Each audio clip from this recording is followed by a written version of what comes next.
Young Junk! Hey, welcome to the Michaud Mission, 2 Men, 1 podcast, every black film ever made. My name is Len, aka the Bat Tribble. And as always, I am joined by my partner. Hey, this is Vincent Williams. Tonight, folks, we are journeying back to 1980. 1980. To review a film directed by Sidney Poitier and starring 2 genuine comic legends, Gene Wilder, Richard Pryor, in Stir Crazy. Vincent's selection for this stop on the Michaud Mission. We will also do a top 5 of the black comedy teams. Okay. As well as play some 6 Degrees of D'Urville Martin. And, of course, we will hear from you in our missives from the missionaries. But first, we welcome you, all of you who are watching us as we stream live from Young Junk, Philadelphia's premier video podcast palace, to Instagram or to YouTube, where each and every one of you are out there in the chat. Hello, missionaries. Good evening, one and all. How are you doing, Vincent? I am fine. It's a good day. We have to acknowledge the passing of Nikki Giovanni. Oh, yes. Yeah. Nikki Giovanni, who passed away just yesterday. Yeah. At the young age of 81. Noted poet, author, educator, Social critic. activist, famously has a tattoo of Thug Life on her one tattoo in honor of Tupac Shakur. Where are you with Nikki Giovanni? One of my favorite poets of all time. Like actually one of the poets that made me like poetry. Like I remember being introduced to her honestly in college. Like I didn't grow up knowing anything about. And it was like a jolt of electricity, just hearing her. And today has been a great celebration with people reminding me of all the poems. And then my personal connection, this is the part where my daughter rolls her eyes. You know, me and Wendy met in college. We worked together. Yes. But then when we met back up and started dating, it was at a Nikki Giovanni poetry reading. Get out of here. That is the truth. Really? That is the truth. So wow. She brought together love. Oh. I know. My daughter's like, you all are ridiculous. Why? That's a sweet story. I know. Why was she's like, it's so on brand. That you have a sweet story, a meet cute that the like two that? of us met at Nikki Giovanni poetry reading. But yeah. That is very you. I know. Can't make it up. She's got a point. It's 100% the truth. It was a reading for the collected poetry of Nikki Giovanni, and we both have our autographed copies from that night that we have displayed in the house. Oh, wow. You've walked past it a million times. You didn't even notice it. I did not. Like, you didn't notice it was 2 copies. It's 2 copies sitting there. Oh, and they're touching together. Oh, my gosh. That's it. It's the truth. So, Nikki Giovanni. When 2 are in love. That's so sweet, man. Yeah. It was very interesting that we actually on Push Black, our episode of Black History Year that went up, that's available on wherever you find podcasts right now. It's actually talking about women artists, black women artists, and their cultural impact. And among the artists that we rep in that episode, Nikki Giovanni is one of them that we speak of very fondly. In fact, that episode of Black History Year features our host, Darren. He's talking about all of these iconic women with past Michaud Mission guest Bobby Booker. Nice. And it's actually a very fun I know it is. Interview. I know it is. Bobby... Bobby is no short of a woman. Has no short of opinions. No. But it's a great interview. So I invite you to all to look for Black History Year wherever you find podcasts and download that most recent episode. It's a very good episode. All right. Yeah, but our condolences to the family and friends of Nikki Giovanni. Yeah. On the passing. That's definitely a loss for the world felt today. I also wanted to point out, just switching gears a little bit before we get into the show, that this weekend, for reasons unrelated to the show, I had to renew my subscription to Paramount Plus. Okay. Right? And I had let it go for a minute. I was like, I finished watching Discovery. I was about to say it's in the middle of seasons. And yeah, like but I had to renew it. And in renewing it, I discovered that Star Trek Lower Deck's 5th season yeah. Oh, yeah. is out, which if I remember correctly, I think it's supposed to be the I final. think this is the last season. The final season. So I was like, oh man, I gotta watch that. Now I gotta watch Star Trek Lower Decks. So I binged. So you've never watched it at all? No, I have watched the episode, but I hadn't watched the 5th season. Okay, all right. Because Yeah. you know. Yeah. So I watched the 5th season, which I think is it's up to like episode 8. So I think there may be 2 more. Yeah, I haven't started. Quietly haven't finished the 4th season, but go ahead. Oh, So. well, it picked up where it left off, and it's good. I mean, And considering that this is the last season, they actually introducing more characters. I mean, look, I'm enjoying it, man. Lower Decks is a top tier Star Trek show. It is. Like, don't let the animation and the jokey jokes fool you. No, Yeah. it is 100% Star Trek. Speaking of Star Trek, I am going to be starting this Thursday. It actually starts.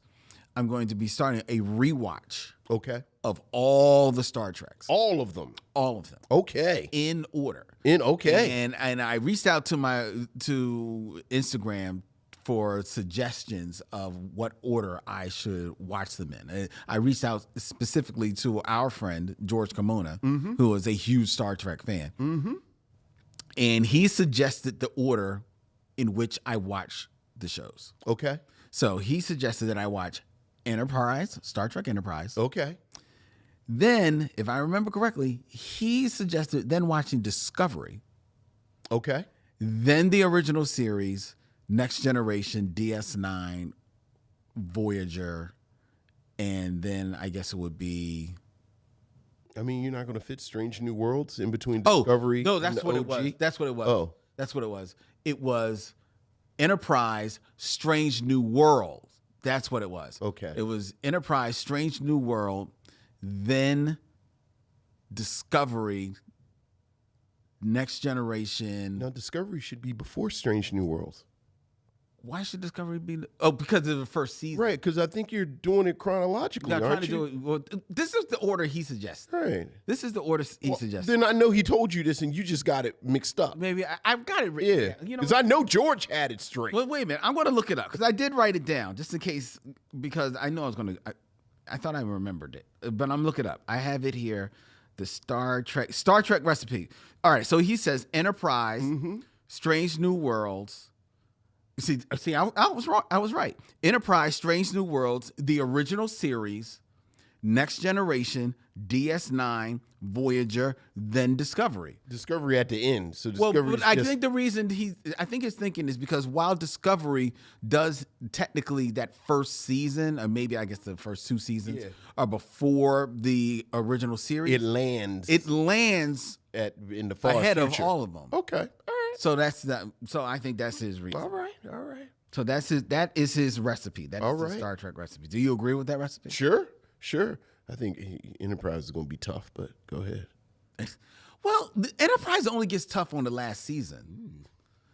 Is that what we're going with? I mean, it's not Is that bad. what we've decided? It's not bad. All right. I mean, is it the? Hey, report back to the class. Let us know. Let me ask you, Yes. from your memory, Yes. is Star Trek Enterprise that much worse than the original series? Yes. Okay. All right. I don't know. I don't know. I like Scott Bakula. I'm not good doesn't like Scott Bakula, but certainly Quantum Leap is playing somewhere. Like, certainly Quantum Leap is somewhere.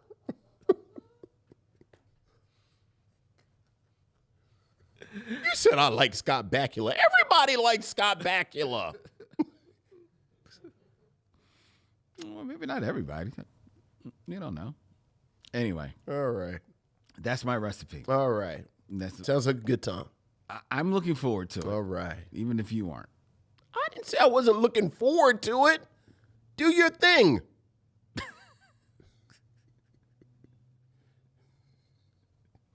Okay.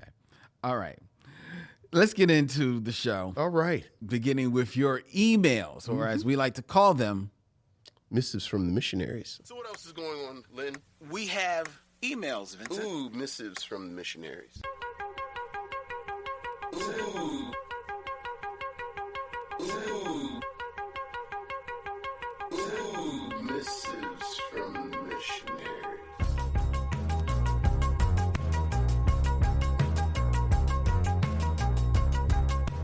Missives from the missionaries. We have emails, Vincent, and we are starting with someone who I have actually spied sitting there in the chat. So, hello, Lisa Alexander. Hey, what's going on, Lisa? A correction and a suggestion. What we mess up? Oh, you know what? Stick a pin in that. Okay. About messing up. Okay. I've got a correction. I've got a note. Okay. After the emails. Good evening, gentlemen and fellow missionaries. I hope everyone is doing well, embracing for the fun and excitement that will be 2025. After watching your Osmosis Jones episode, I noticed a small error. Okay. All right.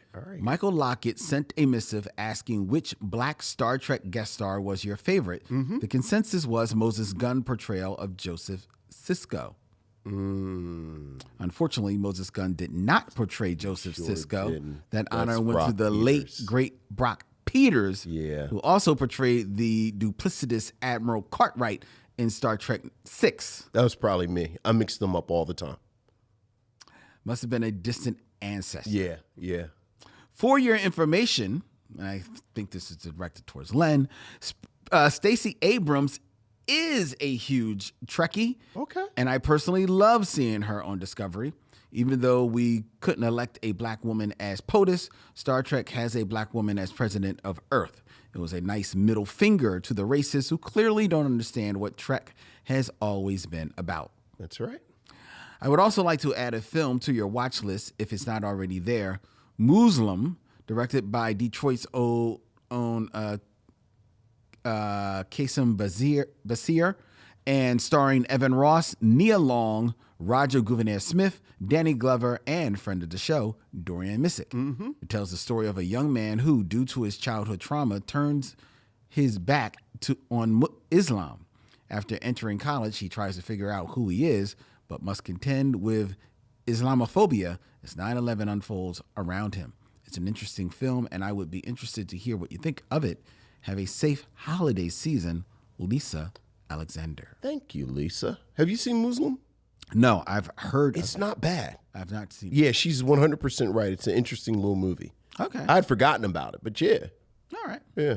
I actually was, it's funny to read this email and then see Lisa in the chat because I actually was looking at episodes to pull since we're going to start replaying episodes from some of our older episodes. And I was looking at the episode that Lisa actually was with George Corona. Oh, okay. On the show, which reminded me that we're overdue to have them both back on the show. We are. So look for an invitation coming your way. Yes, and like I said, I mix up Brock Peters and Moses Gunn all the time. Yes, it was you. All right, we have Brock Peters was in Cleopatra. See, I'm messing up again. In Carmen Jones. Mm-hmm. Moses Gunn played Carl on Good Times. I knew you were going to go to Good Times because you couldn't come out with a movie. I said he's going to go to Good Times. Moses Gunn was also in Amazing Grace. Is that Moses Gunn? With Rosalind Cash? Let's say it was. Yeah. Okay. All right. We got another email. All right. This is Michael Sykes. Hey, Michael. The colors in cheesesteaks. Okay. All right. Hello, Len and Vincent. I wanted to know, will y'all ever review the 1988 movie Colors, starring Sean Penn, Robert Duvall, and Don Cheadle? That's a stretch saying it stars Don Cheadle. And do y'all consider that a black film with many black actors in it, like Cheadle, Leon, Damon Wayans, and more? I've come close to pulling that trigger. It's been long listed with me. Yeah.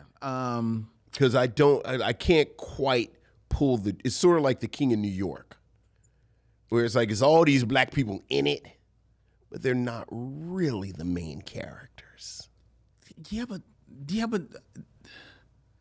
The King of New York, they weren't really the main. I guess they were more germane to the plot. Yeah.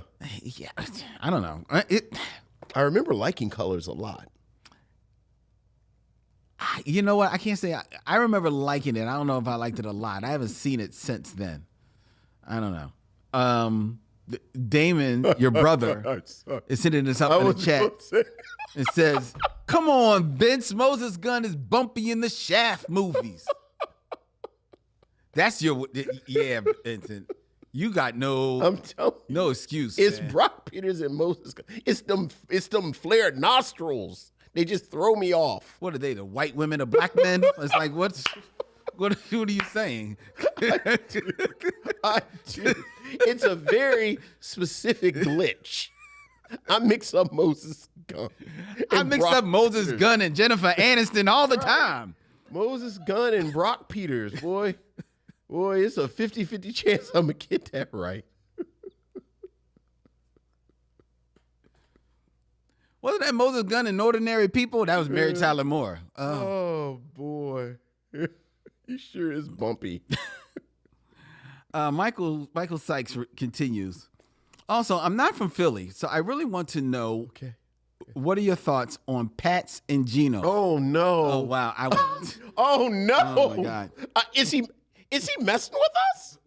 I'm going to continue his He's email. clearly messing with us. Many people, by the way, many people eat fries with their cheesesteak. There are many restaurants I can name where I'm from that serve combo meal cheesesteaks, and they have good reviews. I can name restaurants like the Cheesesteak Shop, Mills Hoagie, and Deli IPs, and more. Maybe it's just a Philly thing to y'all, but I call cap on Vincent saying we're crazy eating fries with them.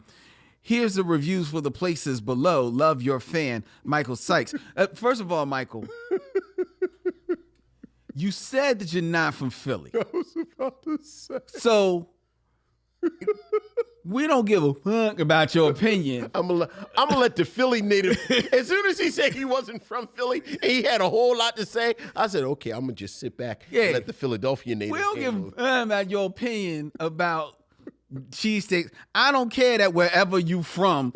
First of all, any place that calls themselves the Cheesesteak Shop, bruh. Look at us. We have cheesesteaks. All the cheesesteaks you want. At the Cheesesteak Shop. Here at the Cheesesteak Shop on the corner of Cheese Avenue and Steak Street. Bruh. Pump your brakes, son. So you should probably go ahead and segue into your thoughts on Pats and Geno's. And Philadelphia native. Yeah. And Pats and Geno's, look. If I'm going to give grace that if you live in South Philly and you live around Pats and Geno's, and because those shops are open very late, almost every day, that becomes your local cheesesteak that you eat. I don't even believe that. And well, but for some, I'm going to give grace to those people. Are you serious? No, I'm going to give grace to people like if you live next door and you want to go, you just want something to eat, and you go next door to Pat's and Geno's, you get a cheesesteak, and that sustains you. Okay, all right, but so I'm gonna give you grace on that. But as far as a good cheesesteak, a proper cheesesteak from Philly that is truly dipped in the tradition of Philly, not the hype of Philly, don't nobody really mess with Pat's and Geno's. That's mostly a tourist trap or the hype. Or, like I said, I'll give grace to you if you local or if your son or daughter work at Geno's and they bringing home cheesesteak, bring home dinner. But anybody else, no. They will go to D'Alessandro's. They will go to Max's. They will go to Chubby's. You know what you notice from all of those spots? Cheesesteaks ain't in the name of the spot. Come to the cheesesteak shop. Because now with more cheesesteaks. And couple of them places don't have fries. Because you don't need fries with your cheesesteaks. I'm not hating on people that eat fries with their proper cheesesteak. cheesesteak. But with a proper cheesesteak, you don't really need fries. No. If you want them, God bless you. I'm not hating on you. Sure. Vincent thinks you're a psychopath. I do. I don't think you're a psychopath. Questions. I just think you're being needlessly greedy. I was supposed to say, it's a lot of calories. Because that's a lot of calories, son. Because a proper cheesesteak, a proper cheesesteak is 2 days worth of food. Yeah. That's a meal and leftovers on a proper cheesesteak. I will say this, Pat's and Geno's is a wonderful place to go if you want to see somebody from New Jersey. But you're right. You're 100% right. Or some Europeans coming into Philly. I think they take bus trips down to Pat's and Geno's. Like if I was doing something sketchy in Philly that I didn't want my Philly people to know about, I'd go to Pat's and Geno's. Mm-hmm. Yep. Exactly. So there you go. And I don't want to check out your reviews of your spots. I don't care what the Yelp people where you live think of the cheesesteak shop and Mills Hoagie. That's another thing. We don't have hoagie. Mike. Thank you, Michael. Mike, you on timeout. Mike. We're not reading your emails for the rest of the year. All right. We'll see you in January. All right. Or next week. All right. I deleted that one. All right. Let's see what Michael Lockett's got to talk about. All right. Michael Lockett. Our favorite Michael. The subject line is Blazing Saddles fit Defiant One's asses to a T. Okay. What's up, my brothers? I wish you a joyous holiday season to you and all the people you love and those you tolerate. I could not have been happier with the choice of Blazing Saddles. I have loved this film ever since I first saw it with my mom, and for days we would walk through the house saying, "The sheriff is a bing bang." Mel's Blazing Saddles is one of the few comedies that still holds up even with its problematic areas on full display because it was done with insight and care, probably due in part to Richard Pryor. The Black and Jewish relationship in this country is so incredibly intertwined in both good and bad ways. I really cherish that there are Mel Brookses to balance out some other folks. In my opinion, Brooks ain't getting a cookout invite, but he might be able to get a plate dropped off. I'm a culture gatekeeper like a MFer, but I have to think about it a little. On my time travels, I couldn't have landed on a better pairing for Blazing Saddles than The Defiant Ones. Yeah. I was digging in the crates and could not find an earlier film where the co-stars were black and white bona fide stars of their era like The Defiant Ones. I believe this film set the stage for Blazing Saddles along with Lethal Weapon, Running Scared, etc. I had a similar experience to Len with this film as I saw it young, and although I did not think it was a comedy, I did not realize how heavy it was. Seeing it as a teen and then as a 30-something, they were all different experiences. Each time it got better and better. All the kudos for this, I think, belong to Stanley Kramer. My man has skills, but he's still not invited to a cookout. Spending time with Portier and Pryor, I started to wonder if Richard could pull off any of Sidney's roles. Pryor never really got a chance to show his full range, in my opinion. His truth-telling stand-up many times was so blunt and honest that it touched people in dramatic ways while they laughed and thought. I'm not talking about him being a counterweight to Bill Cosby in those 3 flicks, but could Richard Pryor pull off a will-be conspiracy type role, or maybe even a Lilies of the Field? What say ye? All the best, Michael Lockett. Well, that's a good email, Michael. Thank you. Thank you for showing how emails should be written, Michael. I think that's a great thought experiment. Richard Pryor? About Richard Pryor, and I'm going to give my answer, and I'm going to assume this is Richard Pryor at his optimum. So I'm talking Which Way Is Up, blue collar, Richard Pryor. I think there would be a version of Lilies in the Field that could be interesting with him. Because I think and we'll talk about this tonight, obviously.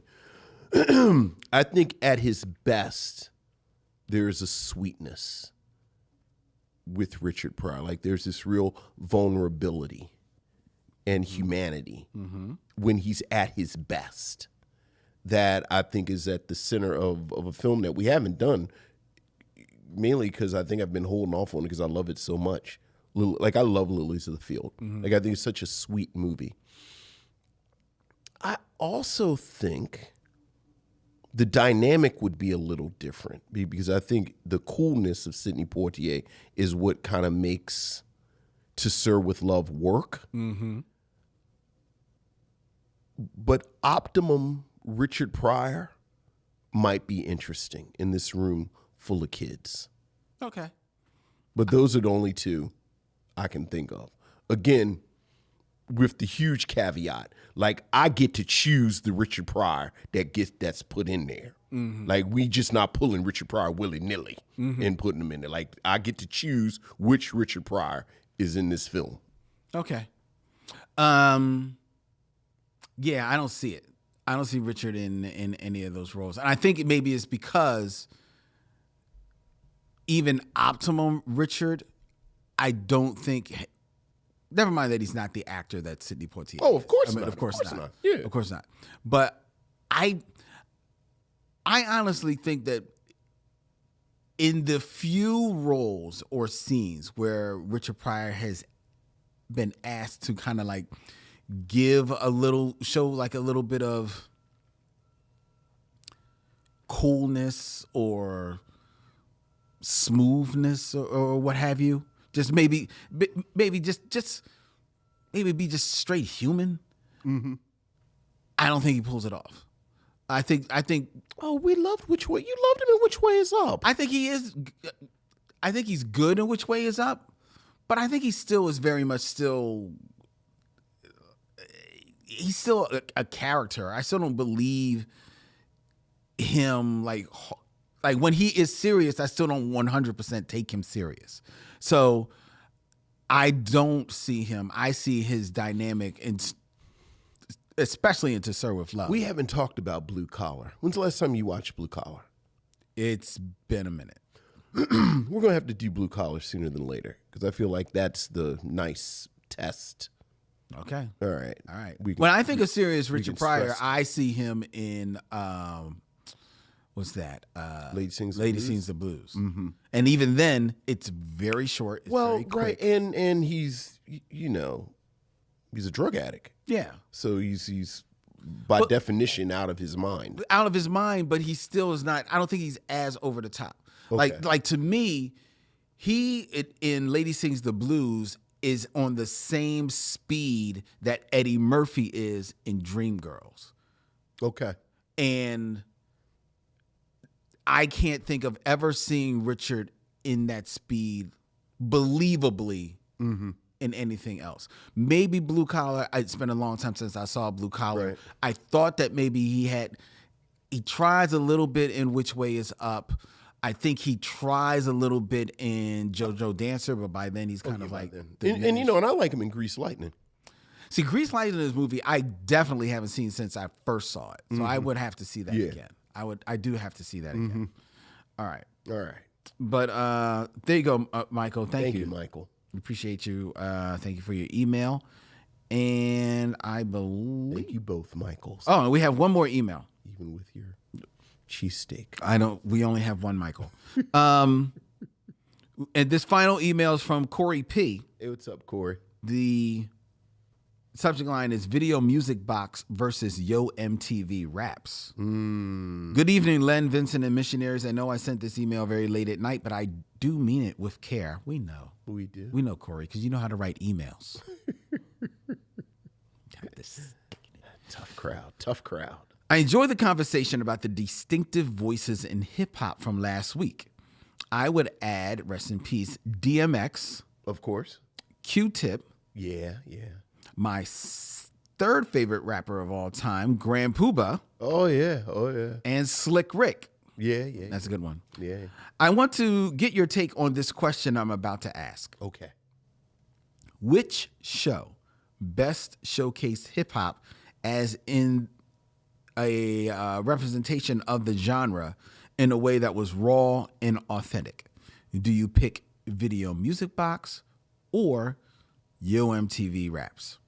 Now, before you give your thoughts, Corey says, I am not sure if you both watched Video Music Box, but the host was Ralph McDaniels from Queens. His interview style was more street, basically going in the hood to talk up incoming artists like Nas, Wu-Tang, Biggie, Run DMC, etc. You cannot forget the shout-outs Ralph would do.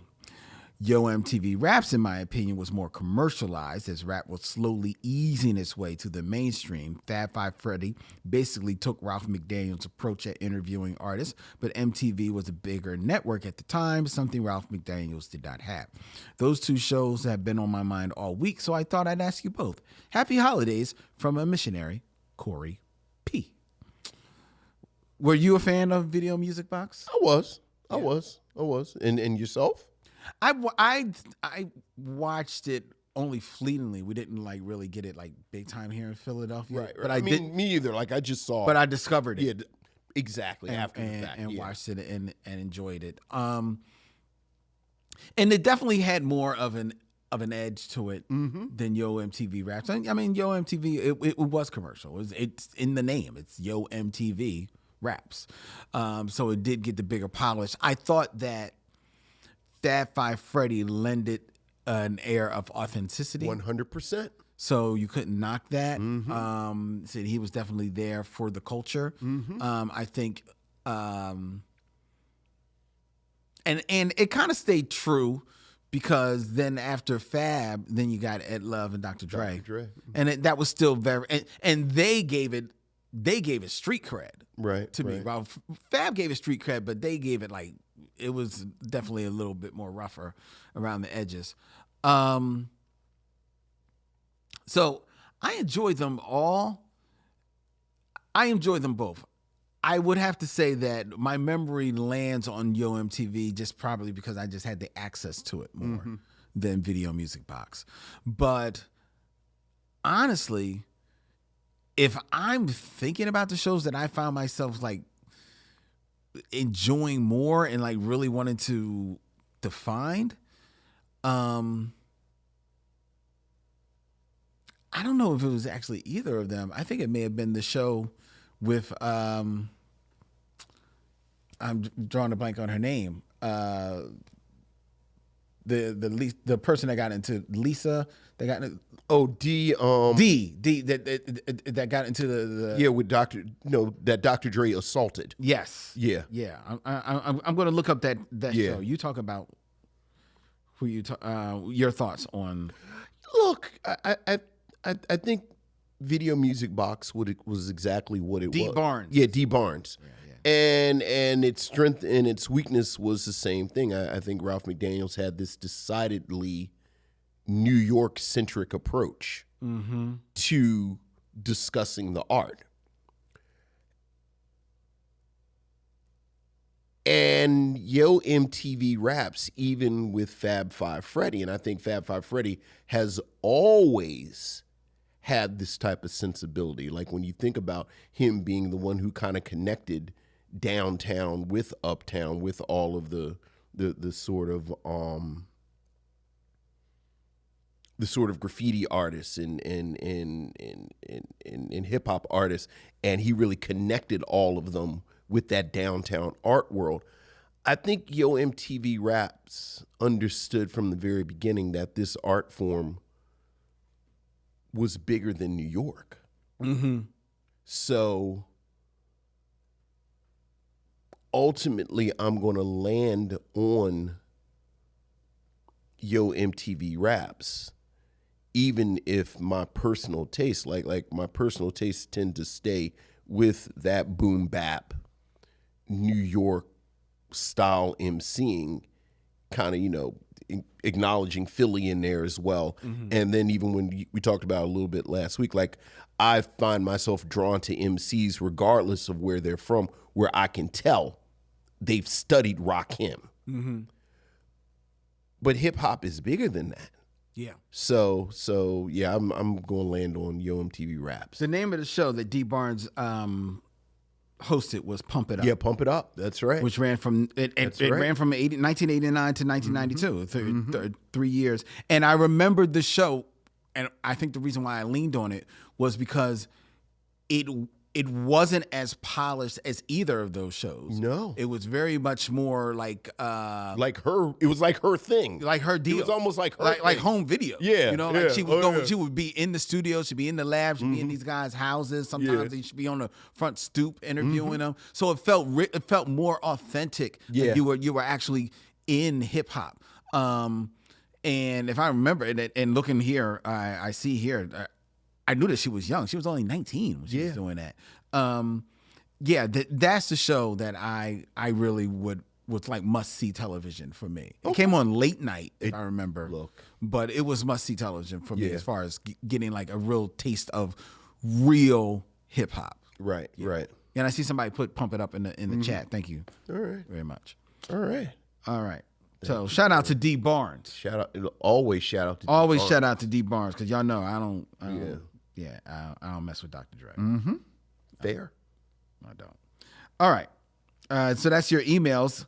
Thank you very much, folks. If you want to have your thoughts read aloud, just send us an email. Simple as that. At micheauxmission@gmail.com. That's MICHEAUX MISSION @gmail.com. All right. Now it is time for the top 5. Top 5. Who's your top 5?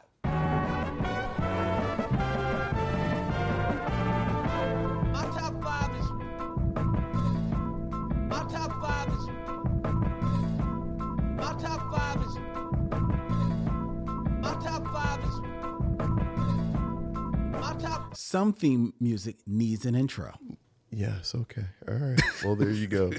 Well, that certainly was something that happened. I'm in a good mood. I'm glad. I got on my red, black, and white.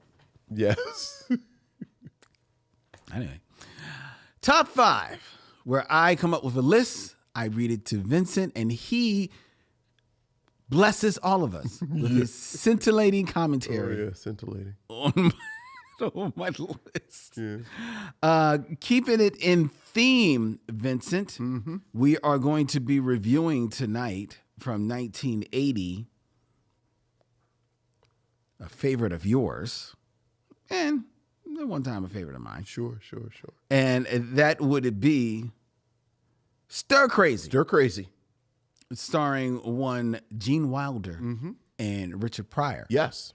A duo who would appear. This is the second of 4 films in which they appeared. Yeah. So that got me to thinking of the great black comedy teams. Oh, okay. I like it. Who are the great black comedy teams? Okay. Now, some caveats. Unlike Richard Pryor and Gene Wilder, the teams that I have selected are all black. Both are right. Both are black. Yeah, okay. Right? So that means that you will not see Chris Tucker and Jackie Chan Sure. in here. You will also not see Woody Harrelson and Wesley Snipes Yeah. represented in here. Yeah.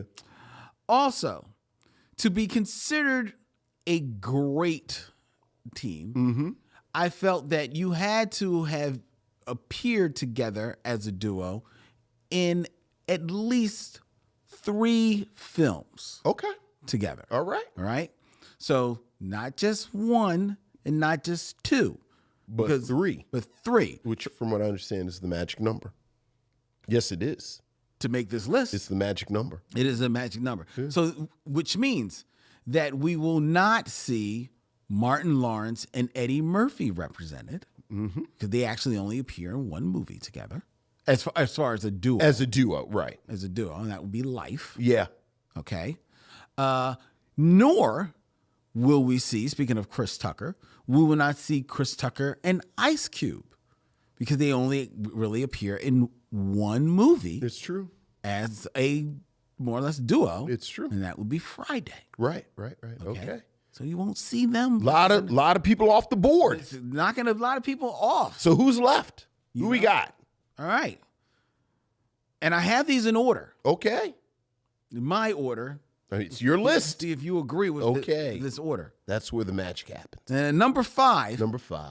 Now, first of all, a bit of a caveat. Oh my God! All the caveats. Just read the list. You've got caveats and exceptions, and good Lord, it's like a list that a accountant put together.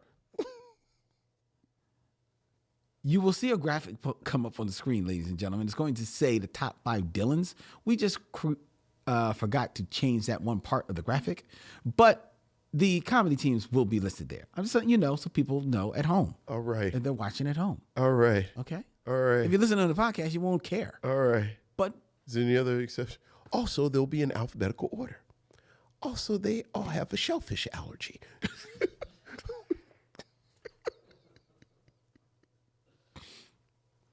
all right. Number 5. Number 5. And this one pains me. Okay.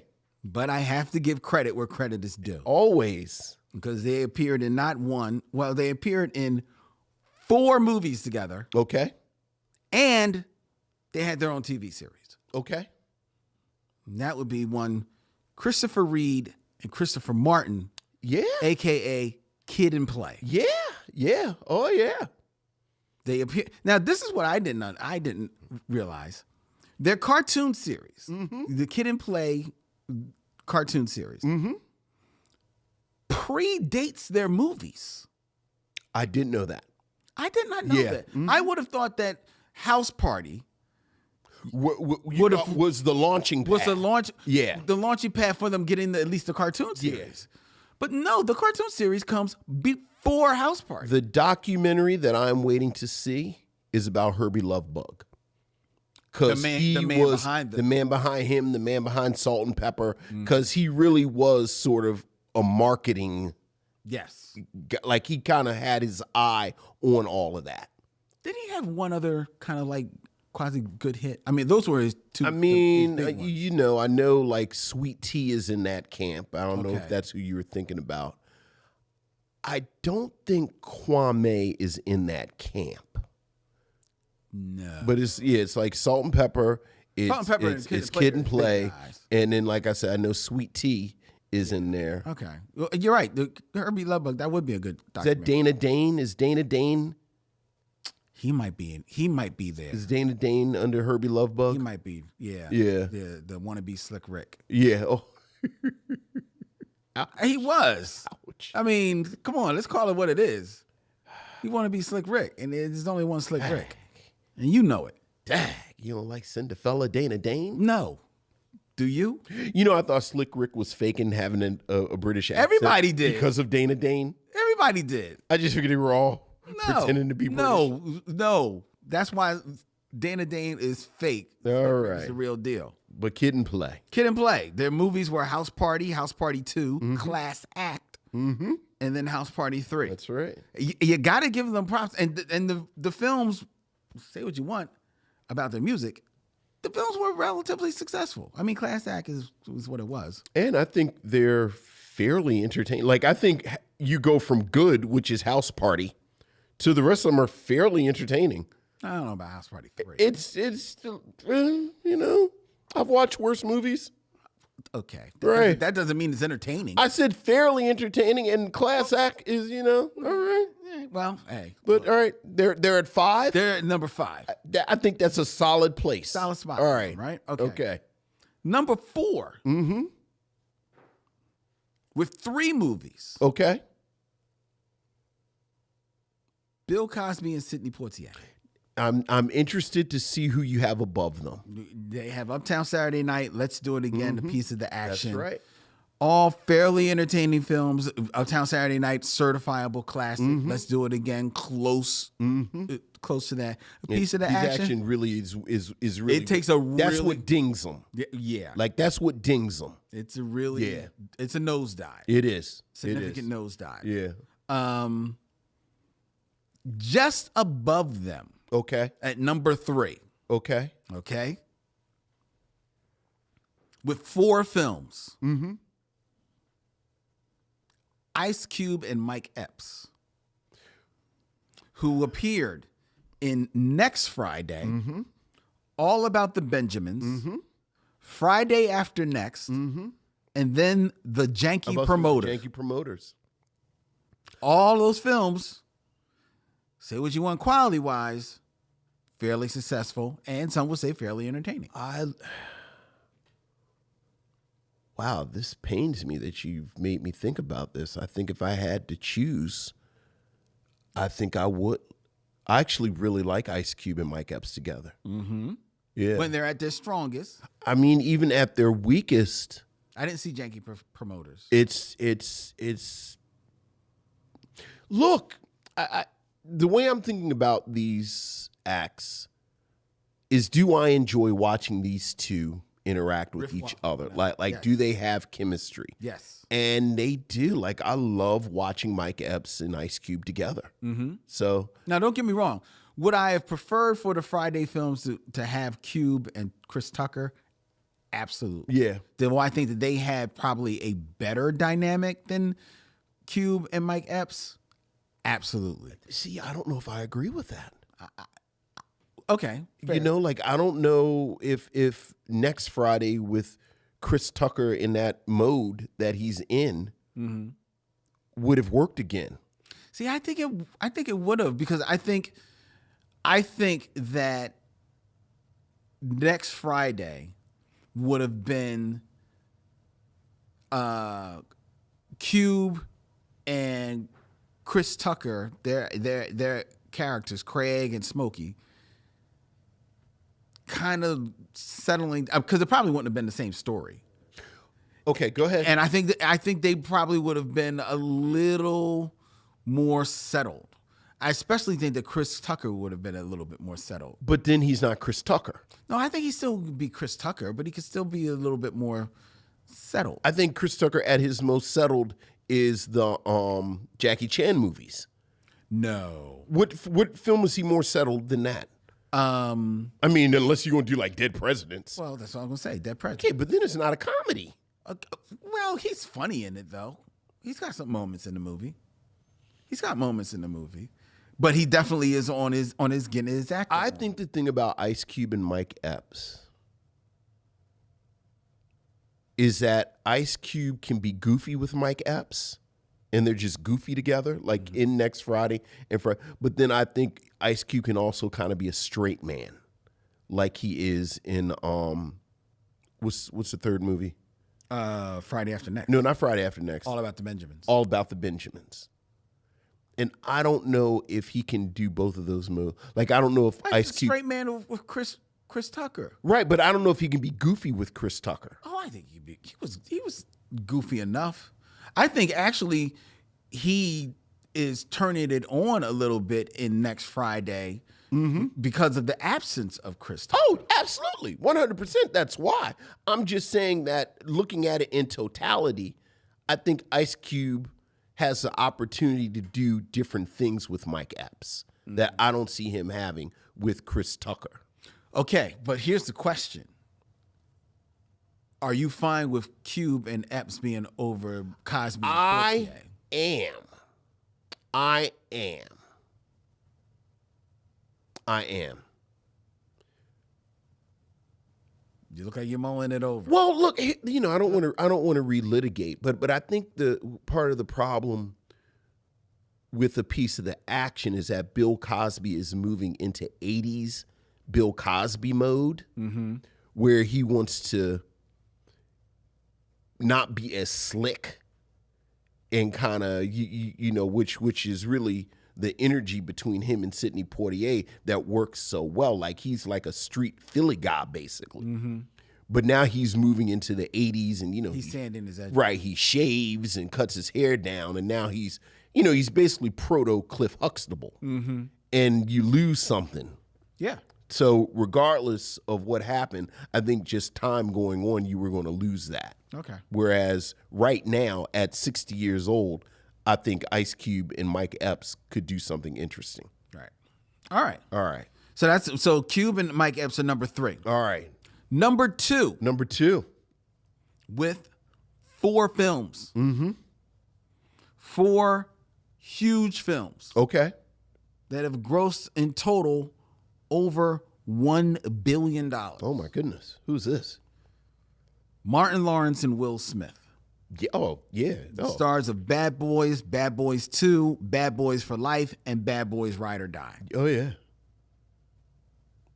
I'm interested to see who you have above. Well, there are 2 people who haven't shown up that I'm wondering if you're going to have them above them, and then I got to wonder how I feel about that. But oh yeah, Martin Lawrence and Will Smith are gold. It's solid. Like I would say they're the gold standard. Like I'm waiting to see what you have above them. Okay, they are the gold standard, but are they because of how much money the films have made?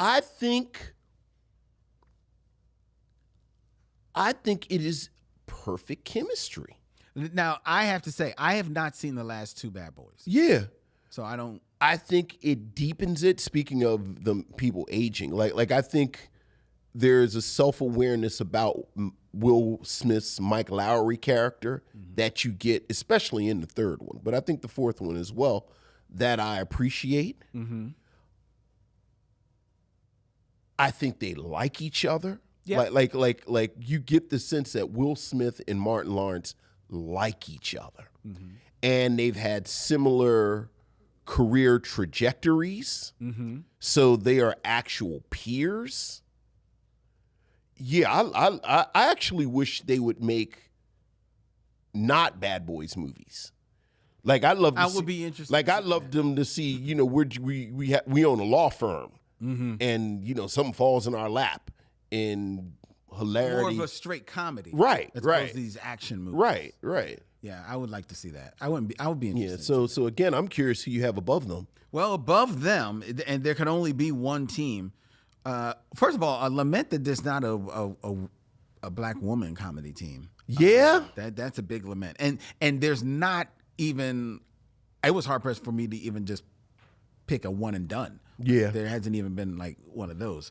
But at number 1, with 5 movies between them, all very, very successful movies. I have to give props where props are due to Marlon and Shawn Wayans. Oh, of course. Who have Don't Be a Menace to South Central, Scary Movie 2, White Chicks, and Little Man. Hey, look, you got to give props where props are due. And then they had an entire television show. And then they had their own show, the Wayans brothers. Like, look, they took their little piece of this a magnificent family, which is the Wayans, cut a slice of it for themselves, and then grew it all through their cult of personality of themselves. You can argue who is the more talented one or whatever, but at the end of the day, these are 2 real brothers, yes, who have a good chemistry with yes. one another, and yes. it comes across on the screen. And what I also appreciated, the one thing I will appreciate in their movies, even if I'm not a huge fan of their films, is that their movies are usually not them trying to play the exact same characters just with different names. True. They're trying to do something different. Whether or not you argue whether or not they succeed or fail, but they're trying to do something different as far as the characters that they are portraying every time on screen. So I gotta give them props. Come on, man. It seems like it's been a theme the past month or so. Yeah. I love the Wayans. So yeah, I'm not going to fight you about Sean and Marlon. Yeah. So there's my top 5 black comedy teams. Yeah, those are good teams. All right. Those are good teams. Now, was there anyone do you feel was maybe left off? I mean, I saw in the chat that somebody, Ashy Feet was, what's up, Mo? He was talking about Eddie Murphy and Arsenio Hall. Eddie Murphy and Arsenio Hall, to my recollection, have only really appeared as a team in 2 films. yeah. And that was the Coming to America movies. Yeah. Oh, yeah. Because They they're are not a duo in Harlem Nights. right. So therefore they don't qualify. Mm-hmm. I agree. So is there any other teams that you felt?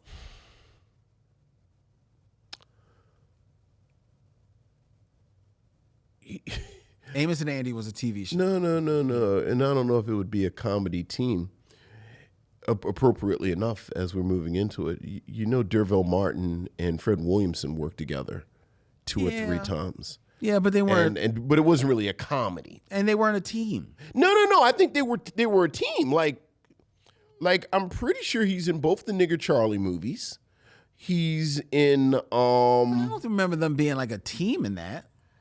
I mean, maybe not a team. I mean, you know, he's his boy. It's stretching it. It's pushing Yeah, I it. think that's just Yeah. But no. I think you hit him. okay. You know, I was waiting for Marlon and Sean to show up. Okay. Yeah. Now, outside of we covered the black comedy teams. Do you have a favorite comedy team? Let's say that's not black. I mean, look, you know, my favorite team of all time is actually Martin and Lewis. Really? Oh, Okay. that's actually the prism through which I look through I love those Martin Lewis movies. Okay. Interesting. It actually makes me sad that they broke up. Well, it broke up the country. The country was sad. That was So, big news when they broke up. Yeah, I love Martin Lewis. Look, man, I like them Bing Crosby, Bob Hope movies, like the Road 2 movies. Okay. Yeah, Okay. Well, you know who's your? I'm not a fan of the Bob Hope, Bing Crosby movies. Oh, they're fun. In They're boozy fun. I remember liking Martin and Lewis as a kid. I can't watch them anymore. Why? They just don't do it for me. Oh, I would say I am a fan of Lauren Hardy. oh yeah. I love Lauren It's Hardy. old to me. And in movies, in movies is Lauren Hardy. Then I can watch some good Marx Brothers. But my favorite comedy team of all time will always be Moe, Larry, and Curly, the Three Stooges. I got love for Shrimp, but Moe, Larry, and Curly, that's it. All right. That's my gold standard. That's your gold standard. All right. All right. Okay. George Cremona says that Denzel and Don Cheadle should get an honorable mention. That wasn't a comedy. No. And it was only one. Yeah. It was one. Now Mo is also pointing out, and I came close to choosing Kevin Hart and The Rock. You know what? I despise Kevin Hart and The Rock together. Well, I actually don't really I like think them. it is the opposite of funny I don't like them either. when the two of them are together. I don't like them either. I think it is lazy and hackneyed Yes. when the two of them are together. Yes. Nor do I think either. I don't think The Rock is necessarily funny in those films. Not only do I not think The Rock is funny, I think The Rock is one of those dudes that you can't make fun of. That is very true. And there's energy between the two of them where Kevin Hart acts like a dude who's been little his whole life and knows how to navigate insecure big dudes so he don't get his ass kicked. Yeah. and that energy comes off. Yeah, absolutely. Where you can tell Kevin Hart knows that there's a line that he is never going to cross with The Rock. Yeah, you're absolutely right. You're absolutely right. And when they write for the two of them, the jokes really always come down to The Rock It's always is a real big guy, it's the same joke. and Kevin Hart is a real little guy. It's the exact same joke. Exact same joke. Speaking of the lament of black women as a comedy team, we can't go back in time and create a comedy team that was no longer there. And unfortunately, Tichina Arnold and Tisha Campbell are probably, unfortunately, at this point, aged out of being for films. They probably could still do a series, a streaming series, or something like that.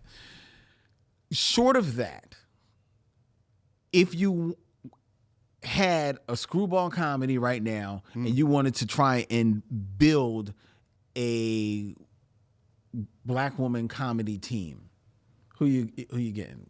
Quinta Brunson? I'm assuming you want me to skew a little younger. Yeah, well, yeah, because we both would probably want to see Gabrielle Union, but she's already a little up there as well. I am curious. No, because they cross paths on the Black Lady sketch show. I would love to see Quinta and Issa Rae do something. Just the two of them. Like I said, they work together in a couple of things on the Black Lady sketch show. Also, it didn't do that well. I enjoyed it a little bit. I feel like I'm ready for Marsai Martin to come back to the forefront, because I really enjoyed her and Issa Rae in Little. Yeah, she was good in that. She was definitely good in that. And Marsai Martin is actually funny. She is. Yeah. She is. She was one of my favorite thing about Blackish. Look. So, what is the show you love? And I like the show too. I just can't think of the name. I'm trying to remember the actress. Oh, and right, there's my girl, Gabrielle Dennis. Yes, Gabrielle Dennis, who is just hilarious. But what's the show with the British? Oh, you know who I'm talking about. Oh, I'm still trying to get Michaela Cole just here in America. Yes, Michaela Cole. Michaela Cole. Cole. It's like Michaela Cole and Sade. They're my two British loves that I feel like every time you breathe on them, they run away and hide. Now, I would say Michaela Cole. I would take her, but instead of Issa Rae, I would cast her with Yvonne Orji. See, you've backed me into a corner where I have to say out loud that I don't think Yvonne Orji is funny. Yeah, but I think she's good, and give her a good script. I think she would be okay. All right.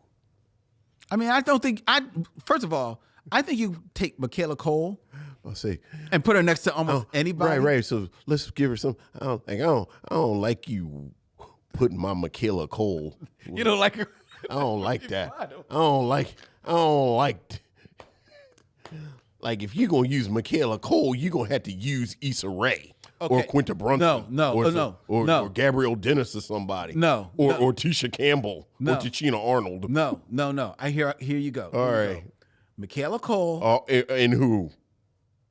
Janelle Monáe. Okay, that could be fun. Yes. I'll allow that. I will open my arms and allow Michaela Cole. I feel like Michaela Cole is asking me, well, who all is going to be there, Michaela Cole? Are her parents going to be there? What's her parents' phone number? Let me speak to her mom before you go over there. All right. So there you go. All right. My daughter, I think, is about to start Bubblegum this week. She's never watched it. That's the show, Bubblegum. Oh. I remember the name. Oh. Yeah. That's a funny show. Oh, I just couldn't remember the name of it. you got to put the subtitles on. Oh yeah, yeah. It's real It's British. real British. It's real British. It's real British. But yeah. Yeah, most definitely. All right. All right. Well, that is the top 5. It is now time for the game. Oh my God, are you singing again? The Game of Kings.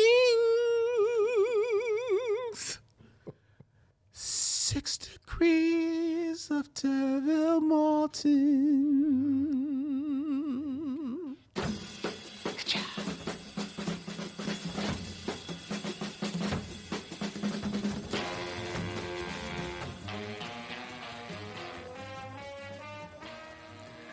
6 Degrees of D'Urville Martin, where I give Vincent 2 actors and he has 6 films or less to connect them to D'Urville Martin.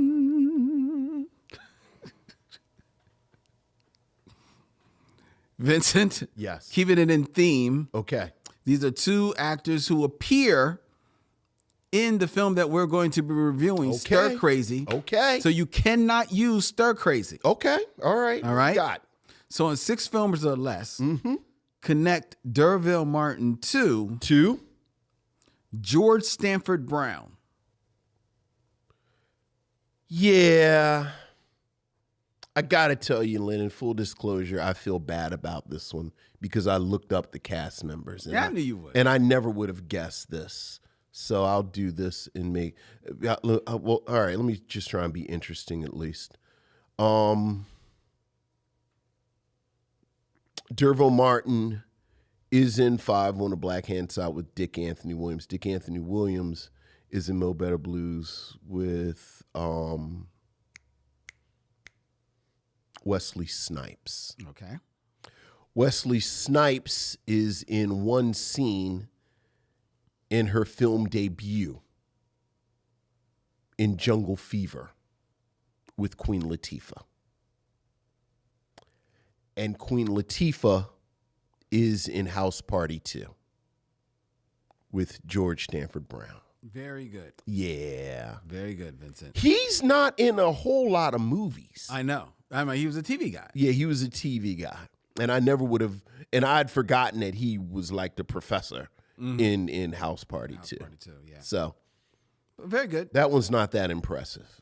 I like, look, all right, but go ahead. Who else we got? All right, I mean, All right. I figure I know this is what you do. You kind of Okay. like, look at the movies. All right. So next, in 6 films or less, connect D'Urville Martin to Craig T. Nelson. This is an easy one. It is an easy one.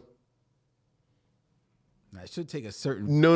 It is an easy one. Like the easiest way to get to him is Action Jackson. But I'm not going to do Action Jackson because I'm going to use the opportunity. That's not the easiest way. I mean, is D'Urville Martin to?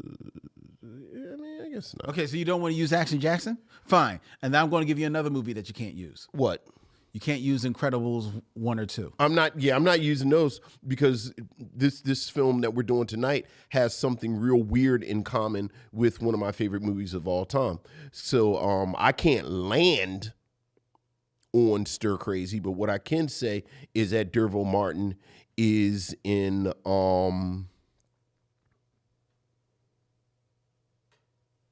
The Final Come Down with Billy D. Williams. Billy D. Williams is in Bingo Long, or Billy D. Williams, as we were just talking about, in Lady Sings the Blues with Richard Pryor. Richard Pryor is in Stir Crazy with Jo Beth Williams. We're not stopping here, though. Because while we're waving at Craig T. Nelson, Right. when this movie wraps, Yes. Jo Beth Williams And Craig T. and Craig T. Nelson are in one of my favorite movies of all time, Poltergeist. Yes. How are both of them in this and they don't share a scene and then they're in one of the greatest movies ever made, which is Poltergeist? They both had a friend that said, "Hey, y'all done with that shit? Come do a real movie." Do you love Poltergeist like I love Poltergeist? I don't know if I love it like you love Poltergeist, but I do love the movie. It's a very good movie. It is a very, very good, effective movie. A movie that I had trouble returning to because it got me a little bit. I love how much, like, I love how it's such a snapshot of this moment where they are building all of these suburbs and they're building all of these developments. And I love how it subverts the haunted house. Like, haunted houses are supposed to be old, but this is new. Yep. I love how much it makes sense. You know my thing, like half of this stuff, especially with something like a haunted house, like, just leave the house. Like, go do something else. Why are we fighting in here? But no, it took their kid. And Jo Beth Williams and Craig T. Nelson are so good in this as parents who are scared shitless. But this thing has their kid. Yeah. Oh, my goodness. And I love how scary it is. Poltergeist is actually scary. Oh, it is. That's what I said. I had trouble returning to that movie. Yeah, Poltergeist is I was scary. like, whoa. Yeah. Because I remember the first time I saw Poltergeist, because I didn't see it in the theater. So the first time I saw it was like, I think like HBO, something like that. But it was another story of watching a movie too late at night. Oh, yeah. In my basement. Oh, my with the lights out. Yeah. Oh, yeah. And nobody else up in the house. Yeah. And now I got to make it away upstairs. Yeah. And I'm like, yo, this is not cool, man. Oh, my goodness. This is not cool. And I didn't live in a suburb of Philadelphia, but I lived in a nice enough of a neighborhood that it looked poltergeistish. Right. Like, you were like, I lived somewhere where a developer might have been sketchy. Exactly, man. Like, oh, man, I do love Poltergeist. Yeah. So, yeah, that's how you get to Craig T. Nelson without going to Action Jackson. Very good. Well done. All right. That is the Game of Kings. Yes. It is now time for us to turn our attention to our film that we will be reviewing tonight, and that is 1980's Stir Crazy, which is a comedy film directed by Sidney Poitier, written by Bruce J. Friedman, and produced by Hannah Weinstein, starring Gene Wilder and Richard Pryor as two unemployed friends who are given 125-year prison sentences after getting framed for a bank robbery. While in prison, they befriend other prison inmates. The film reunited Gene Wilder and Richard Pryor, who had appeared previously in the 1976 comedy Silver Streak. While this film was released to mixed reviews, it was a huge success, making $101 million off of a $10 million budget. And in fact, Richard Pryor with Stir Crazy became the first black actor to earn $1 million for a single film. And this was the first film directed by an African American that earned more than $100 million. So this is a historic piece of cinema that we will be reviewing tonight. With that being said, Vincent, what say you of Stir Crazy? I think it is because of everything that you just said that I've been avoiding this, frankly. And it pains me to say that what I came away with this afternoon watching it, frankly, for the first time in almost 10 years. Like I said, I have been avoiding, and certainly since we've started this podcast, I've been avoiding it. I think this is a film that had many shortcomings as a film, and I don't think it aged that well for a variety of reasons. I think one reason is structural, which I'll start with, but then I think there is a deeper misstep that this film makes that, unfortunately, because it was such a huge hit, the follow-up films with Gene Wilder and Richard Pryor also make the first one structurally. You and I were talking a bit before we started. This was written by Bruce J. Friedman, who is a novelist and well-regarded screenwriter. Yes, and I was shocked at this screenplay, knowing some of the work that he did, but just doing a cursory glance at some of the work that is also attributed to him. He had additional screenwriters. Things were written by other writers based on his story, so on and so forth. And I think as a screenplay, the first weakness of this film is that it's all over the place. Like, this film doesn't like for all of the advertising about it being about these two men in prison, and then there's even the advertising that you look at. It's the two actors in chicken suits. The film takes an extraordinarily long time to get there, to get to what the movie's about. Movies is about 150 minutes. Like, it's right under 2 hours. The first 15 minutes of the film is, as you said, Gene Wilder plays this character, Skip, who is a screenwriter, and Richard Pryor plays a character, Harry, who is an aspiring actor, and both of them work in New York City. Harry is a waiter. Skip is a store detective. Yes. And for 15 minutes, you see them in New York, and they kind of get into misadventures and hijinks, and you have them contrasted, Gene Wilder's character in particular, against this kind of grimy, really 70s New York. I know it comes out in 1980, but this is very much a grimy 70s New York. And not knowing the plot, you think, okay, well, this is about these two aspiring creatives in New York. And certainly this is something that can work. But then 15 minutes in, they say, well, we're going to leave New York. It's a road trip. And we're going to go on a road trip. And you think for a moment, okay, well, it's going to be a road trip. But the road trip is not a scene, not a montage. It's almost a transition. Like, you see the two of them in a van, and you assume that more is going to be made of this road trip, but then the road trip is over.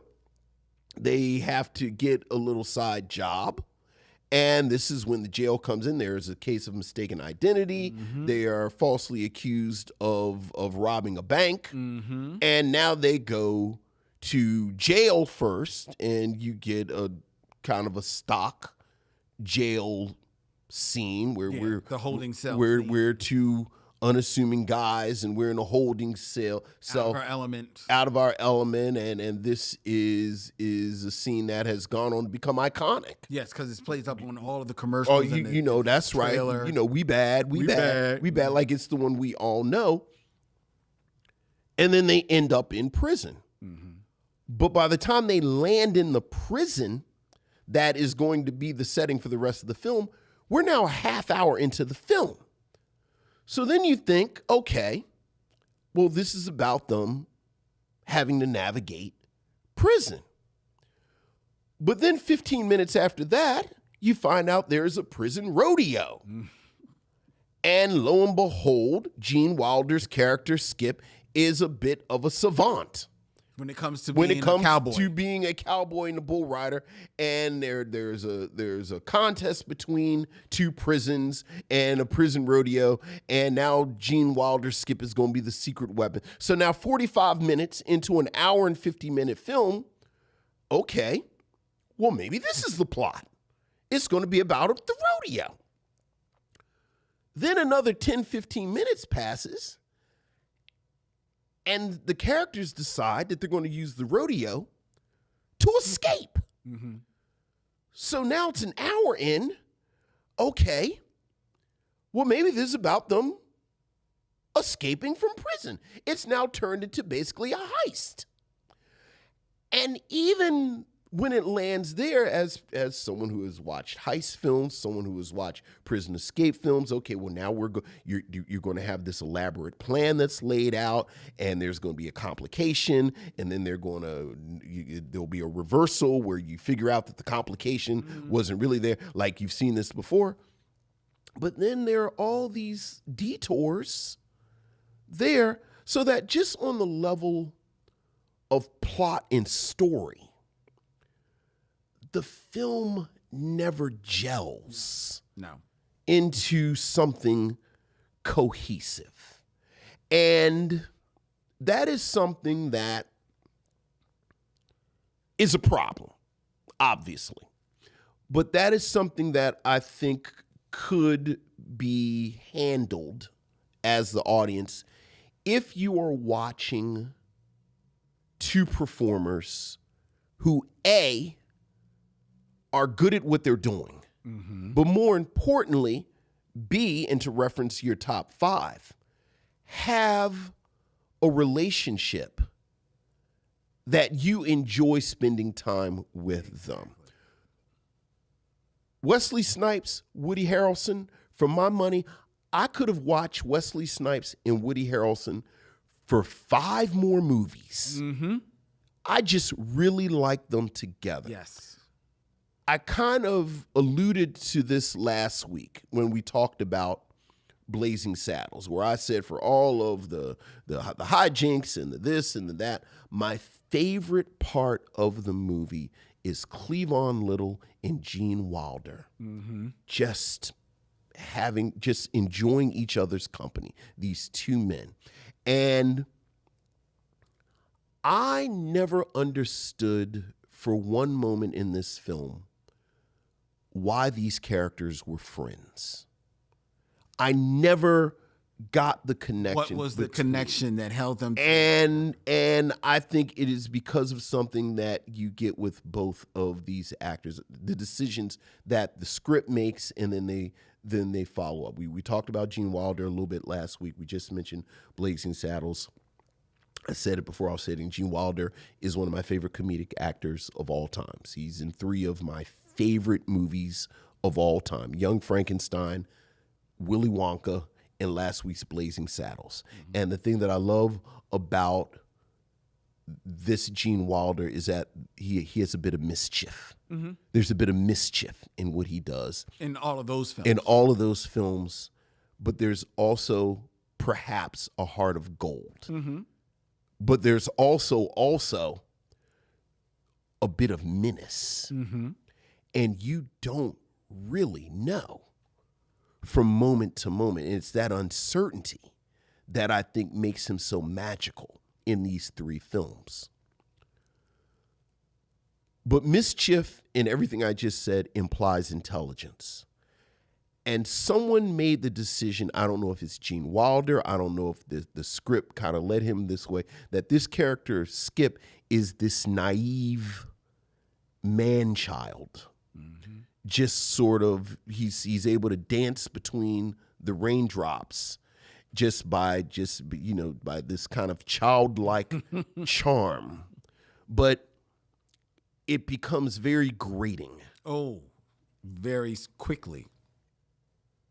To offset that, Richard Pryor finds himself in the role where he has to be overly incredulous and respond to every childlike decision that Gene Wilder makes. And unfortunately, because of the optics and because of just the racial dynamic, this incredulous response oftentimes looks at best like he's mugging. At other times, it's a little cringy. Like, Richard Pryor spends a lot of time in this movie scared, blubbering. I can't believe this is going on. We don't talk about it. Speaking of the Wayans brothers, I thought do you remember maybe the first season of In Living Color? They had a skit where Damon Wayans was playing Richard Pryor, and he was in a new movie, and it was called Richard Pryor is Scared of Everything. And it was so mean and so cutting, but it was accurate when you look at Richard Pryor at this speed. Mm-hmm. And Gene Wilder just sort of, again, flitting around, and Richard Pryor kind of mugging. Mm-hmm. It just, it doesn't hold together. No, not at all. So that I was really sad by the time it went off. Yeah. About how I felt about it. I know, and it like you said, it's one of those films. Like, I remember kind of liking it, but because when I watched it, liking the idea of those two together, remembering it from Silver Streak. But actually, what I'm remembering now as I'm watching it, you talked about the holding cell scene that's become iconic because it's played on all the trailers. Like, yeah, we bad, all that type of stuff. They already did that joke. Mm-hmm. They did that joke in Silver Streak, where Gene Wilder puts on blackface and is basically pretending to be like I think like a Jamaican, right? So they've already done that joke, right? Right. I think Dan Aykroyd was a Jamaican. Okay, right. He was just being a black person. He's just being a black person. So they've already done it, and now they're doing it without the blackface, but it's very cringeworthy, like you said, and what I thought was the case, and doing research found out, a lot of their scenes together felt like they were improvising. Mm-hmm. And my research has showed that they were improvising. And my research has also shown that Richard Pryor was not at the top of his powers in this movie. Because Richard Pryor, because this was at around the height of his in and out of drug phase and huge becoming like a big cocaine head, was getting high every night and showing up to the set late almost every day. So that stands to reason that, one, why they're improvising, because he probably don't know his lines. Gene Wilder is going to give his dude a solid, all right, well, we know where we got to go in this scene, so we're going to go somewhere. But Richard Pryor, not at the top of his game, probably like hungover, got a little buzz on, mad tired, has only one speed to go to, which is just mugging, blubbering. I ain't got no words to say. I can't really bounce off of you because I'm not in my right mind. Gene Wilder, to your point, he's not acting, because Gene Wilder, you said it, he's one of your favorite comedic actors. He's not a comedian. So when he's asked to kind of like riff and be funny, he could maybe riff a little bit, but you got to be giving him something back. If he's got nothing to bounce off of, then he's out there on an island and he's left with, this curly haired like Muppet, like human Muppet looking there who doesn't have anybody to work his mouth.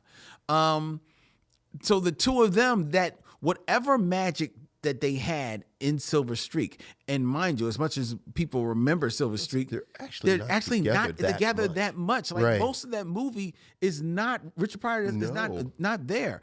And this film, despite Richard Pryor being there from the beginning, has a lot of the vibe of a Gene Wilder movie that Richard Pryor is stuck into, So they don't have a lot to bounce off of. Then in and around them, the script, like you said, it's not funny. It's disjointed all over the place. Sidney Poitier, a noted director, but no one's going to say he's like an auteur when it comes to directing. He's basically by the numbers directing, and he's by the numbers here. But if you don't have much of a script and you've got your two leading men are not at the height of their powers, Sidney Poitier ain't got a whole lot to work with. No. You know, so I can't fault him, but so much he's doing whatever he can. You know, there's stories about like, yeah, I really wanted to shoot in the prison, and I really wanted to tell this story about the people overcoming prison life and all this type of stuff. Yeah, that's all good talk about what you want to happen in this movie. Ain't none of it on the screen. No, it is you know? not. George Stanford Brown, an actor of note, is asked to play this caricature in this film that was, I think, was nominated for a Razzie Award in 1980. And I don't think that necessarily is warranted. I don't think he's great. I'm going to do you one better. I like him better than anybody in the movie. I just about to say, I think he actually is the best actor in this movie, because while he is playing a homosexual character, he's not crazy over the top with it. It's not over the, Not at all. It's not over the top at all. It's very human. It's at the height of his intelligence in every scene. Considering that I think that has become part of the lore of this film. George Stanford Brown plays this over. Like, he was amazingly low-key to me. Yes, I thought so as well. I thought he was actually the best thing in this movie. The best line delivery in the whole movie. He puts his hand on Richard Pryor's hand.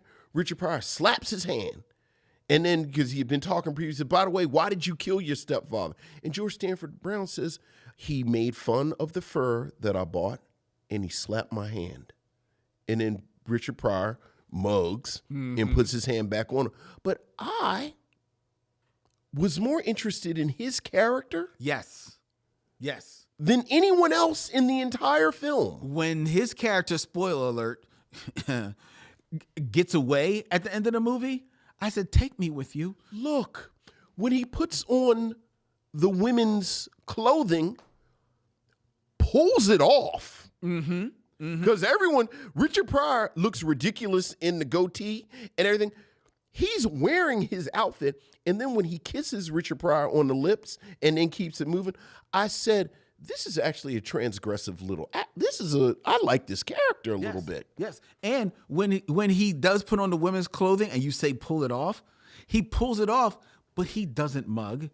He doesn't go over the top with it. It is not a whole lot of sachet and Nope, affectation. Which is why when he kisses Richard Pryor at the end, Richard Pryor kisses him because it feels natural. Right. It feels real. Right. It's the most authentic, action Right. to happen this entire stupid ass movie. Right. The problem with this character is that it's 1980. Exactly. And they're never going to do anything interesting with this character for real. Exactly. Yeah. Exactly. It's so it is a film that I was scared to return to because yes, I have been hard about Richard Pryor's acting. But this is why. This is why. Now, I'm not saying that the script gave him a lot to work with. And it doesn't. It doesn't. But he doesn't do anything with what he has. I'm telling you again. I talked about Richard Pryor's humanism in some of his roles. But you think about Richard Pryor in that one scene in Uptown Saturday Night. Okay. You think about Richard Pryor in Lady Sings the Blues to a certain extent. You think about Richard Pryor in You gonna go Bingo Long? Bingo Long to a certain extent, but I'm not headed that way. But I think Bingo Long fits into what I'm about to say. But then Richard Pryor in how did I just forget the Pimp movie's name? The Pimp? With Goldie. Oh, The Mac. The Mac, yeah. Richard Pryor, young Richard Pryor, where he's kind of scruffy and kind of street, like street hustler mode Richard Pryor. Street hustler mode Richard Pryor, and again, this mischief Gene Wilder character. I think if these two characters are operating at the same speed, I think if these two characters are instead of it being an odd couple, make them peers. Again, Blazing Saddles. The thing about Cleavon Little, Gene Wilder, they are peers. Eddie Murphy, Dan Aykroyd in Trading Places, where regardless of their socioeconomic backgrounds, both of them are hustlers. And by the time they get together, they're hustlers. Wesley Snipes and Woody Harrelson in White Men Can't Jump. I think if they had made them peers and made them characters that they had been before, like let them work at speeds that they had worked before, maybe you could have had something. The problem is that those two men have never met. Gene Wilder has never met Richard Pryor at that speed, because I would contend that he's not really at that speed at Silver Streak. I agree. And then once he becomes a leading man with Which Way Is Up, he never really returns to that. I agree. I agree. And I think Gene Wilder, you know, I don't like to talk about people's personal lives, but I do think after Gilda Radner died, Gene Wilder lost a little bit of that mischief. Yeah, but all of this is before that. All of this is before Gilda died. She didn't die till the 90s. She wasn't alive till the 90s. I'm pretty sure she lived into the 90s. Gilda Radner, listen. What year did Gilda Radner die? This is why I'm talking about people's personal life. I'm about to look because I'm ascribing biographical stuff to there. Yeah, I'm pretty sure. Hold up, Gilda. I know you're telling me, fans. Hold on. Okay, but she died in 1989. Okay. She died in 1989. So this is all before that. Yeah. I think there's a real shift in. Now the last two movies, sure. Those are in the 90s. Those are I feel like there's a real shift in. Pull up Gene Wilder's filmography, because I feel there's a shift where he becomes this character, this kind of man-child. Oh, I believe that. Yeah, most certainly. Gene Wilder. So when's that happen? Let's see if we can mark that for Mr. Wilder as we look into his filmography. So of my three Wilder films, Willy Wonka is probably the last of those three. That's 71. No, so Blazing Saddles is after that. That's 74. All right, what's he make after Blazing Saddles? After that in 70. Well, after that. Well, let's go after Young Frankenstein, because that's also 74. Okay. So in 75, he makes The Adventure of Sherlock Holmes' Smarter Brother. Oh, and he's goofy in that. Okay, I don't think I've seen that. Yeah. He then does Silver Streak. He does in 1977 The World's Greatest Lover, which I think is where he starts to kind of man-child, if I remember that movie a little bit. Then he does The Frisco Kid in 79. Yeah. Stir Crazy and Sunday Lovers in 80. Hanky Panky in 1982, which was actually supposed to be the follow-up to Stir Crazy with him and Richard Pryor. Richard Pryor dropped out, and the script got rewritten for Gilda Radner. So that's his movie with Gilda, because Sidney actually directs that too.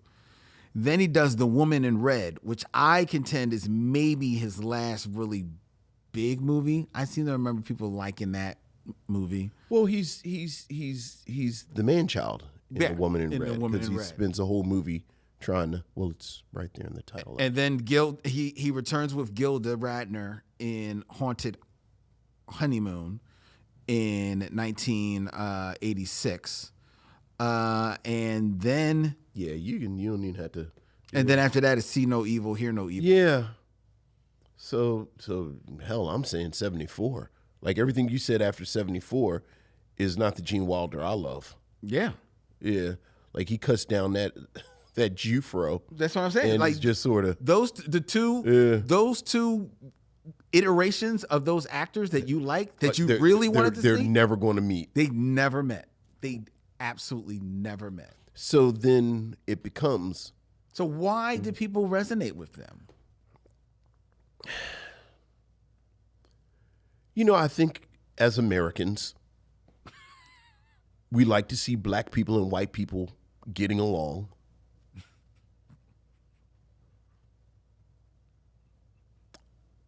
I don't know who like who else is making buddy films at this moment. I don't know. Are there even really buddy films being made? I mean, the funny, the 70s. it's so weird because 48 Hours is 2 years after this. 2 years. This is 1980. Yeah, 48 Hours I think is 82. Yeah.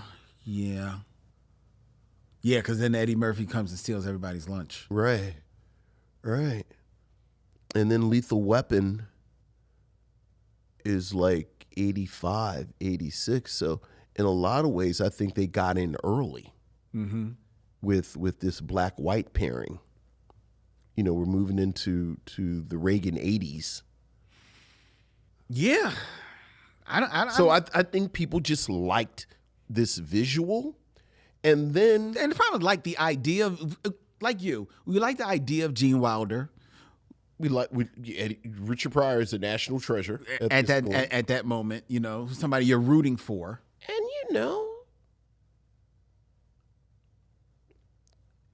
as we can attest, if you're a teenager, this was hilarious. Hey, it was the third highest grossing film of the year. Yeah. So it worked. Right. For people. It just doesn't work. It just doesn't hold up. It just doesn't hold up. And it doesn't feel as timeless as something not at all that came out 6 years before this. I know. Blazing Saddles. Right. Exactly. Right, which feels damn near cutting edge.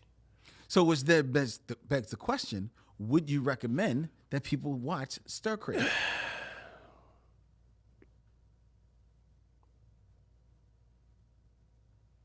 I'll answer your question with a question. Okay. If you love black film, which we assume all the missionaries love black film like we love black film, do you have to watch Stir Crazy? Like, is Stir Crazy important enough that you have to be aware of it? Survey says he's not getting off that easy.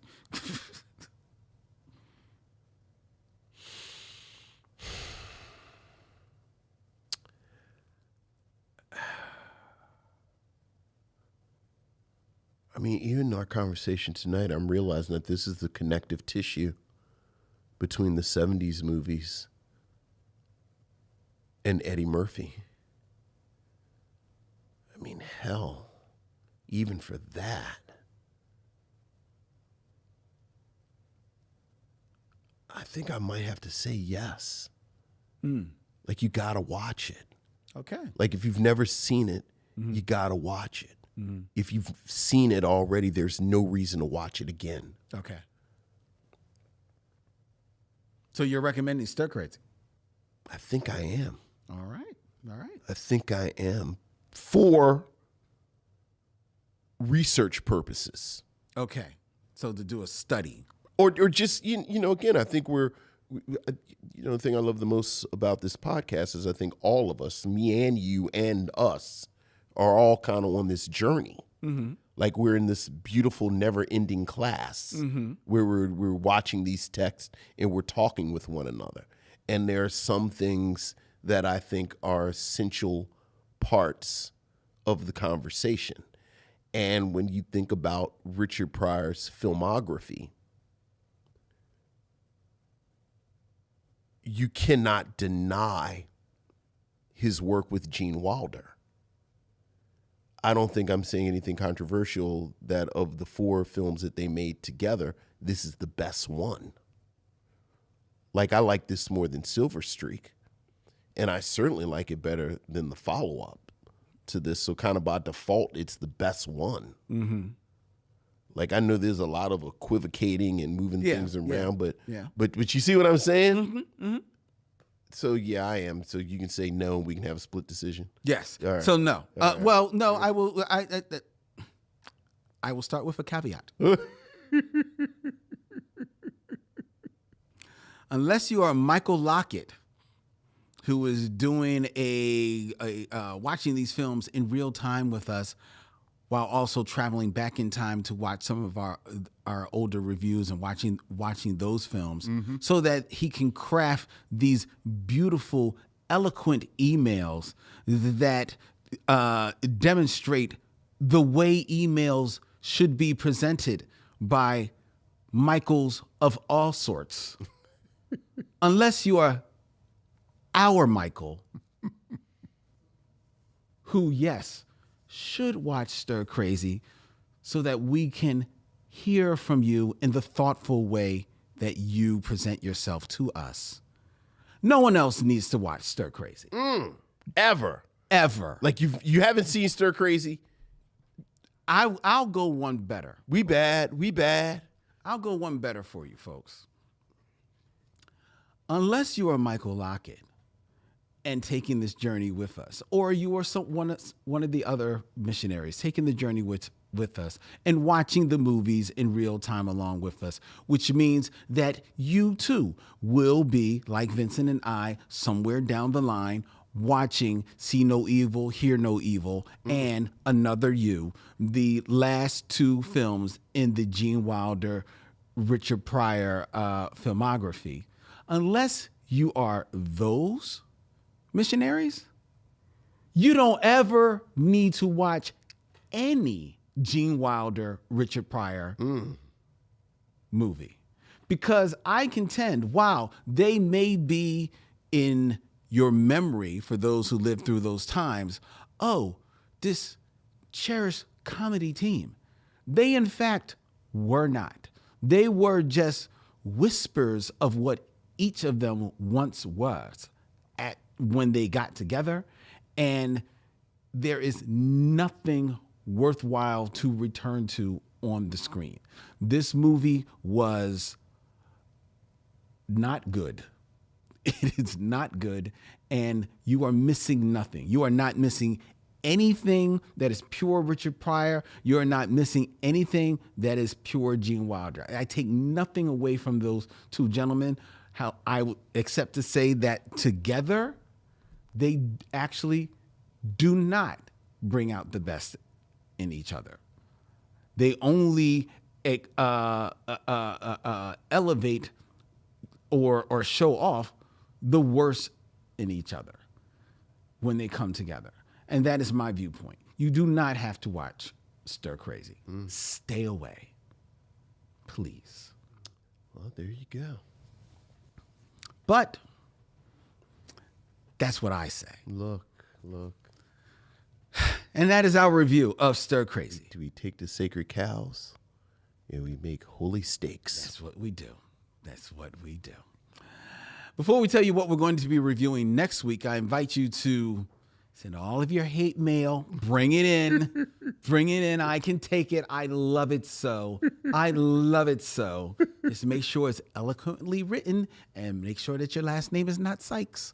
You can send us an email at micheauxmission@gmail.com. That's micheauxmission@gmail.com. You can also find us on all the social media, whether it be Instagram, Facebook, in our Facebook group, or even on Threads. We're going to be up on Threads at Micheaux Mission. The Micheaux Mission is also a proud member of The Podglomerate.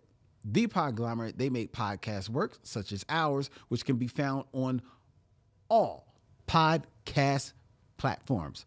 Apple Podcasts, Spotify. If they've got podcasts, you can find us.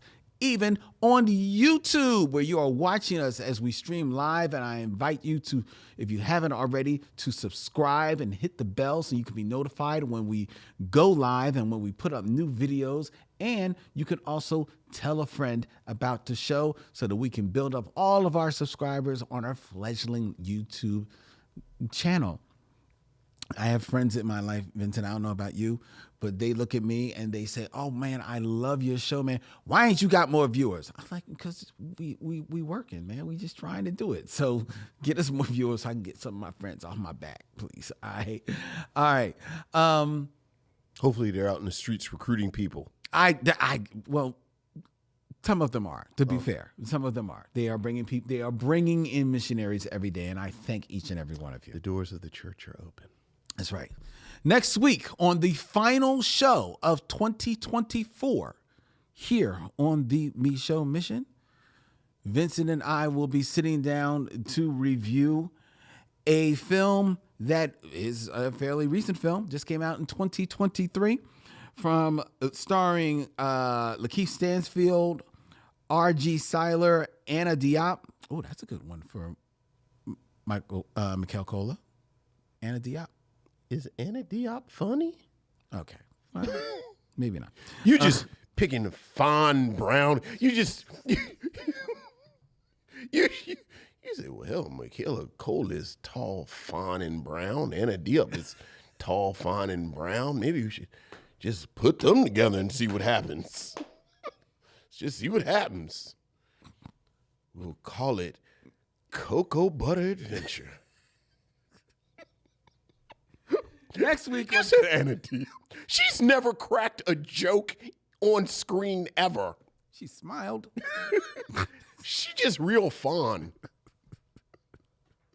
She was Starfire. Yeah, right. Who was known for making jokes. She had thigh-high boots. I'm a sucker for thigh-high boots. Anyway, all right. Next week on the Me Show Mission is not thigh-high boots. We're going to be watching The Book of Clarence next week here on the Me Show Mission. Until then, he's Vincent, I'm Len, and in parting, we say, We'll see you when it's time to meet again.